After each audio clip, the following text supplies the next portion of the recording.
Պարոն Նազարյան, նախ կրկին անգամ պիտի շնորհակալություն հայտնեմ ձեզ, որ դուք հետևողականորեն ամեն կերպ աջակցում եք բանակին, բանակում եւ ընդհանրապես սահմանին անվտանգության, տեղեկատվական անվտանգության պահպանմանը եւ կարծում եմ այս այն դեպքերից է, որ խոսքը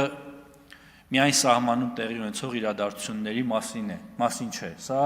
սահմանում տեղի չունեցող իրադարձությունների մասին է եւ ըստ էության սա հիբրիդային հարձակման մասին է։ Եվ կարծում եմ հնարավոր իրավական կարգավորումը, որը ոչ միայն մեր ոլորտին է վերաբերում, այլ առհասարակ վերաբերում է նմանատիպ հարձակումներին, ազգային ժողովը եւ գուցե նաեւ կառավարության նախաձեռնողներ պիտի կառավարության կողմից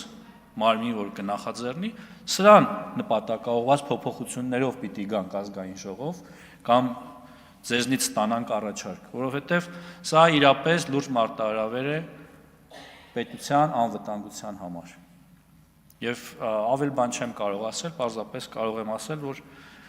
այն ինչ տեղի է ունենում, դա ոչ միայն դատապարտելի է, այլև ամոթ է ուսադիր կրող մարդու համար։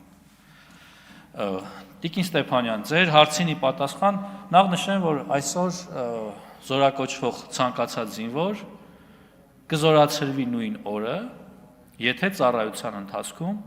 չդրսևորի այնպիսի վարքագիծ, որի արդյունքում կհայտնվի կալանքի մեջ, խոսքը վերաբերում է կարճաժամկետ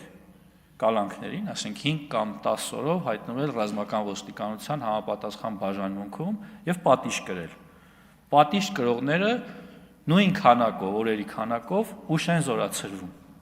Եվ այսօր համահարթեցնել ու ասել, որ ազնիվ ծառայողը, օրենքին ենթարկվողը, բանակի կարգ ու կանոնին ենթարկվողը եւ կարգազանցը պիտի նույն օրը զորացրվեն, ես դրա հետ համաձայն չեմ։ Մենք ենք 2 տարի առաջ այդ օրենսդրական փոփոխությունը կատարել միասին եւ կարծում եմ պիտի հետեւողական լինենք, որպեսզի դրանք աշխատեն, գործեն եւ մեր ծնողներին էլ մտահոգություն հայտնող հայրենակիցներին էլ դիմեմ կոչով, որ իրենք էլ իրենց զավակներին դիմեն կոչով լինել կարգապահ։ Եվ ավարտելով խոսքս, սիրելի հայրենակիցներ, ազգային ժողովի հարգելի падգամավորներ, երկրորդ ընթերցմամբ հաստատվելուց հետո այս օրենքը հունվարի 1-ից ուժի մեջ կմտնի եւ արդեն 2026 թվականի հունվարի 7-ից զորակոչվող մեր տղաները, պատանիները այլևս կծառայեն 18 ամիս։ Շնորհակալ եմ։ Շնորհակալություն, պարոն Պապիկյան, նաև ձեզ։